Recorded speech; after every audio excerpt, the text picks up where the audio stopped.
Hello and good afternoon. We are here today with Nicole Gabai, and I'm Angela Brown, and we are here. And I've got a really interesting session for you today because today we're going to have that discussion about what do you do and how do you organize your house and what do you do with the holiday decorations before and after the holidays and all the things. So please help me welcome Nicole Gabai.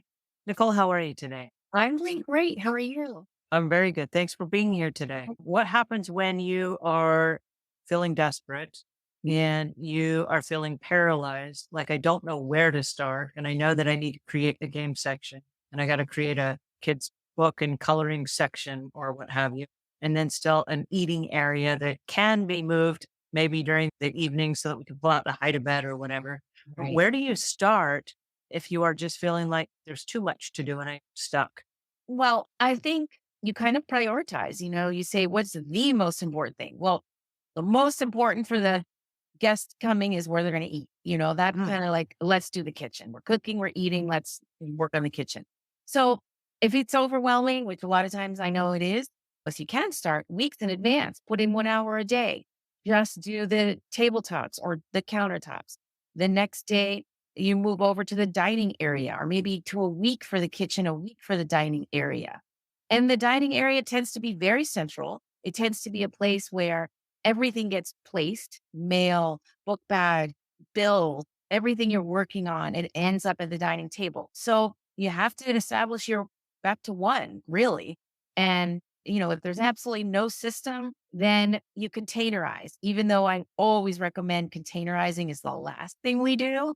But if you're in a pinch and you really need to start somewhere, I would get large containers and then designate each container as a section. So then you're going to fill, okay, this entire box is going to be just my work stuff. This entire box is going to be just the backpacks and things everyone needs to get their day going when vacation's over. That is not ever the first thing I would recommend because then it's too convenient. Then you move the box to the side and you say, well, I know what's in there. That's my work stuff. mm. So that is just at a last resort if people are coming and you're scrambling. But other than that, you want to always have your back to one system in place. Okay, so if I hear you correctly, the relatives are coming in 2 days. We Yeah. got a family of five just in this made up scenario. And Yeah. if you guys do have a family of five, I'm not knocking you. Good luck. I No, wish you the best. own fun. Yeah. But if that's the case, we are going to start with the areas that the holiday company is going to be in for the majority of the time, which is going to be the kitchen and the eating area. And so if Most. we unclutter that area first, we've Yeah. created a centralized hub that Yeah. makes everyone feel welcome. Like this is where the conversations will be. There will be tea on the times when there's no food. And so there will be like hot tea or hot chocolate or something like that where everybody can sit and hang out. Yeah. And during the day when there's no food and the tables are clean, kids can sit at the tables and they can do the puzzles and the games and the coloring and everything. So let's Exactly. keep that sort of close so Yes. that we can just open that box and pull out the games and the coloring books and what have you, and they can still sit at the table after the tables have been cleared from the food. So Exactly. the dishwasher can be running while the kids are playing games and we can still Mhm. hang out in this area. So I'm guessing the next natural area would be the bathrooms. Yes. Very important. Of course, if you're eating and drinking. Yes. Okay, so the bathrooms that the company is going to use, are Yeah. those the priority bathrooms first? Like if you have a chance to really double down and clean like the master bathroom or the guest bathroom is probably going to come first, right? Yeah. Yeah. I really would discourage guests to come into my bedroom and my bathroom, not that because it's a mess, but because of like private. And, no matter who your guests are, it could be siblings, it could be your children. But I think that there's areas that are a little more private, and then there's areas that you want to share with everybody. So the guest bathroom would be that. In the United States, there is this thing, I don't know why it is, but people are like, "Oh, I wanna see the house. What have you done with the house since we were here last?" And Right. there are a lot of families that will, like, go snooping about, go look about. I Yeah. do wanna share one secret with you. Yeah. This is from the house cleaning perspective. Okay. So Yeah. let's say and this goes back to what Nicole said about cleaning is different from decluttering.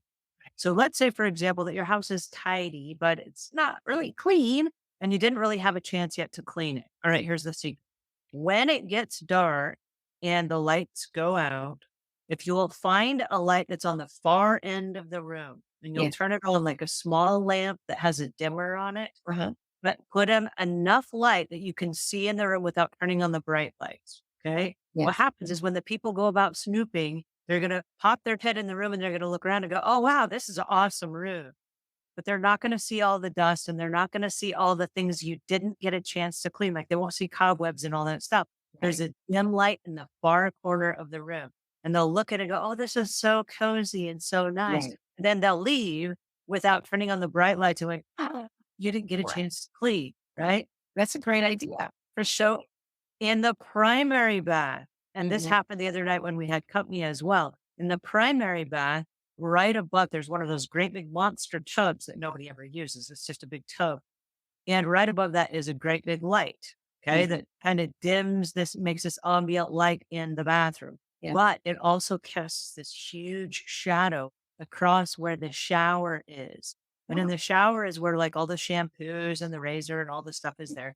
And instead of like cleaning everything out, like, oh, company is coming over, I got to make it look like it's showcase ready. Yeah. No, no, no. Leave your soap and your shampoo and all the stuff in the shower, but turn on that light because it's a distraction light. And Yeah. like I said, it casts a shadow into the closet and across the shower, and it makes the whole room look nice and clean. And what you see is this big tub below that's all nice and clean. And you're like, whoa, check it out, this huge tub.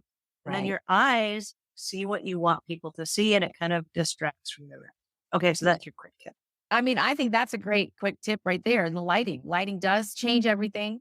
And you Mhm. have the ambient lighting, you have ambiance, you change it up exactly what you just said, where you want people to focus. You bring up a good point that you mentioned earlier. You said that cleaning is quite different from decluttering. And I would also like to add that organizing is different from decluttering. There's three kind of steps involved. And my favorite topic is the organizing, although decluttering does usually need to come first here. Thank you so much, Nicole, for joining us today. You're This was so welcome. much fun. Well, And you're welcome. It was great. Thanks for having me. Oh, and by the way, the book is available on Amazon or any bookstore. It's distributed through Ingram Books, so it's, worldwide distribution.